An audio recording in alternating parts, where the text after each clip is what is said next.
Look around your room for a second. Is there something unfinished sitting there? A guitar you were going to master? A business idea buried in your notes app? Workout gear from that new life phase? And every time you see it, you feel that quiet shame. You don't even talk about your ideas anymore. You've learned to keep them to yourself. Because somewhere along the way, you started believing the label: unfocused, inconsistent, potential, but no follow-through. Like you're the one person who just can't pick a path and stick to it. But what if this isn't a discipline problem? What if the reason you keep starting new things is actually the key to who you are? And you've been misreading it this whole time. For decades, we were told success looks like this. Pick one thing, go deep, do it for 10,000 hours, win. That worked in a world that moved slowly, where industries lasted 30 years, where careers were predictable, where skills didn't expire. But that's not the world you grew up in. You grew up watching apps explode overnight, entire jobs vanish in months, new opportunities appear out of nowhere. Your brain notices this. It's wired to detect instability. And when the environment feels unpredictable, it doesn't double down. It scans, it experiments, it keeps options open. Not because you lack discipline, but because somewhere deep down, you don't trust the system to stay stable long enough to bet everything on one path.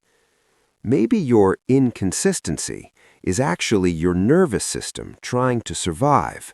When you jump from coding to fitness to music to philosophy, it looks chaotic from the outside, but inside your brain, something unusual is happening. There's a psychological concept called cognitive cross-application. Most people solve problems using the same mental tools over and over. But when you expose yourself to different domains, your brain builds a wider pattern library. And when you face a problem, you don't just pull from one category, you pull from all of them. A musician doesn't just hear sound, they detect structure and rhythm. That same rhythm shows up in branding, storytelling, even negotiation. Someone who trained in martial arts understands leverage and timing, which translates directly into strategy and decision-making. A person who studied farming understands systems, seasons, delayed rewards, which is exactly how great technology products are built. Innovation rarely comes from going deeper into one box. It comes from connecting two boxes that were never meant to touch. That ability is uncommon, and from the outside, it looks like distraction. But cognitively, it's synthesis. You're not scattered, you're integrating. Here's where it really starts to hurt. You open LinkedIn. Someone your age just became a manager. Another one is a senior something. Someone else has been in the same field for 7 years straight. And you? You're on version 4.0 of yourself. Because every time you start gaining momentum, you pivot. And every pivot resets your visible progress. Your resume looks scattered. Your timeline looks inconsistent. Your success doesn't compound the way theirs does. So you start feeling behind. But maybe the real problem isn't that you're behind. It's that you're measuring non-linear growth with a linear ruler. Not everyone is built like a straight line. Some people build in layers, in seasons, in phases that only make sense in hindsight. And phases don't look impressive until they connect. Instead of building one deep lane for life, you're wired to build pillars.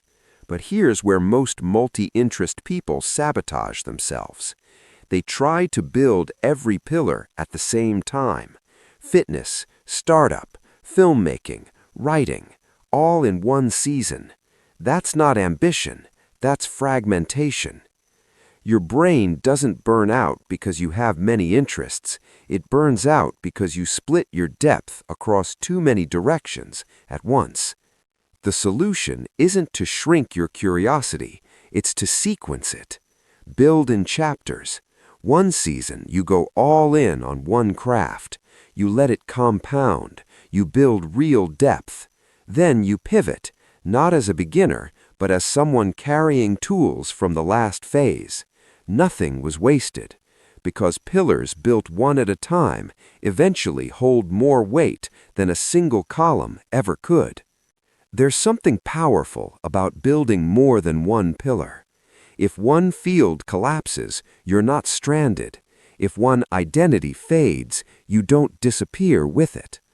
People who attach their entire worth to a single role feel stable until that role is taken away. Then everything shakes. But when your skills span different areas, you don't panic, you pivot. You're not restarting from zero, you're redirecting momentum. And in a world that keeps changing faster every year, flexibility isn't weakness, it's leverage. So maybe that half-finished guitar, that abandoned project, that version of you that didn't stick, wasn't proof that you're inconsistent.